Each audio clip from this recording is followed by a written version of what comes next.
हर आदमी चाहता है कि उसके पास सेबर टूथ टाइगर जैसा पालतू हो, लेकिन उसे काबू करना आसान नहीं। एक दिन एक टाइगर डूब रहा था। आदमी चाहता तो उसे मार सकता था, लेकिन उसकी बेबस आंखें देखकर उसका दिल पिघल गया। उसने लकड़ी हटाई और टाइगर को आजाद कर दिया। टाइगर ने उसे सूंघा और वहां से चला गया। उस वक्त उसे नहीं पता था कि यही टाइगर उसकी किस्मत बदल देगा। 10,000 साल पहले कबीले वाले सर्दियों के लिए मेहमत का शिकार करते थे। उन्होंने जाल बिछाया। लीडर मेहमत उसमें फंस गया, लेकिन उसने रस्सियां तोड़ दी। कई लोग जमीन पर घसीटे गए, मगर धीरे अब भी जाल में उलझा था। वह खुद फंस गया था। मेहमत पहाड़ी पर चढ़ चुका था। जैसे ही वह आजाद हुआ, उसने धीरे पर हमला कर दिया। धीरे ने भाला उठाकर उसके सीने में घोंप दिया, लेकिन कोई असर नहीं हुआ। फिर उसने भाला पत्थर में फंसा दिया और मेहमत को अपनी तरफ उकसाया। मेहमत दौड़ता हुआ आया और खुद भाले पर चढ़ गया। धीरे एक दरार में गिरकर बच गया। अब वह पूरे कबीले का हीरो बन चुका था। उसे सबसे खूबसूरत लड़की एफ्लेट मिली, लेकिन शादी से पहले ही हमलावरों ने गांव पर हमला कर दिया। कई लोगों को गुलाम बना लिया गया और एफ्लेट भी पकड़ ली गई। धीरे अपने 2 साथियों के साथ उसे बचाने निकल पड़ा। रास्ते में एफ्लेट निशान छोड़ती गई, जिससे वे उसके पीछे पहुंच गए। रात में एक गार्ड एफ्लेट पर हमला करने ही वाला था कि धीरे समय पर पहुंच गया और उसे बचा लिया। भागते भागते दोनों एक विशाल पक्षी के इलाके में पहुंच गए। धीरे ने पत्थर मारकर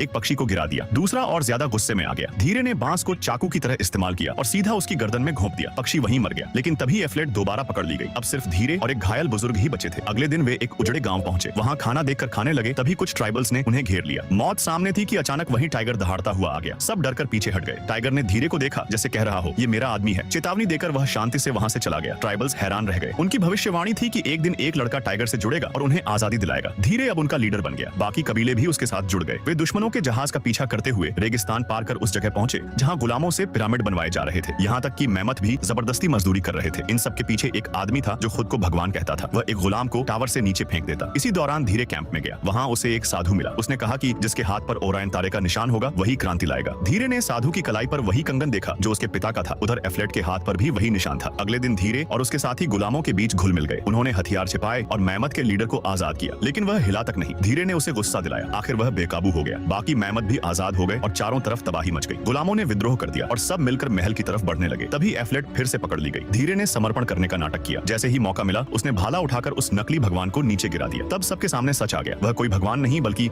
एक बूढ़ा धोखेबाज इंसान था। सच्चाई सामने आते ही लोगों का डर खत्म हो गया। फिर सबने मिलकर महल को आग लगा दी।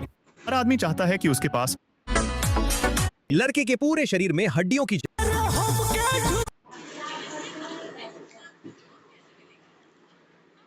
मैं आज समुद्र में अपने लिए एक विशाल लॉबस्टर पकड़कर उसे पालतू बनाने निकला था, लेकिन यह सफर बिल्कुल भी आसान नहीं था। जिस जगह मैं जा रहा था वहाँ खारे पानी के मगरमच्छ, विशाल बुल शार्क और सैकड़ों किलो वजनी ग्रुपर मछलियाँ रहती हैं। अगर इनके सामने आपके हाथ में लॉबस्टर आ जाए तो ये कभी भी हमला कर सकती है। इसलिए मुझे हर कदम बेहद सावधानी से रखना था। हम एक पुराने पुल के पास पहुँचे, क्योंकि कहा जाता है कि यहाँ सबसे बड़े लॉबस्टर छिपे रहते हैं। मैंने अपना डाइविंग सूट पहना, पकड़ने का जाल, लॉबस्टर निकालने वाली स्टिक और उसका आकार मापने वाला टूल साथ लिया। सब कुछ तैयार होने के बाद मैं सीधे ठंडे समुद्र में कूद गया। पानी के अंदर चारों तरफ चट्टानों की दरारें और गहरी गुफाएं थीं। मेरा साथी पहले से ही उनमें लॉबस्टर तलाश रहा था। कुछ ही मिनटों में हमें पहला लॉबस्टर मिल गया। उसका आकार कानूनी सीमा के अनुसार सही था, लेकिन वह बहुत छोटा था। मैं अपने सपनों का विशाल लॉबस्टर चाहता था, इसलिए उसे वापस समुद्र में छोड़ दिया। थोड़ी दूर जाने पर एक और लॉबस्टर मिला, लेकिन उसका एक एंटीना टूटा हुआ था और शरीर पर कई चोटें थीं। उसे एक्वेरियम में रखना सही नहीं होता, इसीलिए उसे भी आजाद कर दिया। अब तक काफी समय बीत चुका था, लेकिन मुझे मनचाहा लॉबस्टर नहीं मिला था। अचानक एक गहरी दरार में मुझे एक बहुत बड़ा लॉबस्टर दिखाई दिया। मैंने तेजी से उसे पकड़ने की कोशिश की, लेकिन उसने खुद को बचाने के लिए इतनी जोरदार छलांग लगाई कि उसके कई पैर टूट गए। मैं उसे घायल नहीं रखना चाहता था, इसलिए उसे भी छोड़ दिया। लगातार असफल होने से मैं निराश होने लगा। आखिरकार हमने अपने एक गुप्त स्थान पर जाने का फैसला किया। वहाँ पानी और भी गहरा था और खतरा पहले से कई गुना ज्यादा था, लेकिन बड़े लॉबस्टर अक्सर ऐसी ही जगहों पर मिलते हैं। कुछ देर बाद हमें एक स्वस्थ और बड़े आकार का लॉबस्टर मिला। मैं उसे रख सकता था, लेकिन मेरा लक्ष्य उससे भी बड़ा लॉबस्टर था, इसलिए मैंने तलाश जारी रखी। शाम होते होते अंधेरा छा गया। अब हमने पानी के अंदर तेज लाइट जलाकर खोज शुरू की। अचानक रोशनी में एक विशाल साया दिखाई दिया। जैसे ही मैं करीब पहुंचा, मेरी धड़कनें तेज हो गईं। ये अब तक का सबसे बड़ा लॉबस्टर था। मैंने पूरी ताकत लगाकर उसे जाल में कैद किया और बड़ी मुश्किल से पानी से बाहर निकाला। उसका आकार देखकर मैं खुद हैरान रह गया। मैंने उसका नाम लैरी रखा, लेकिन असली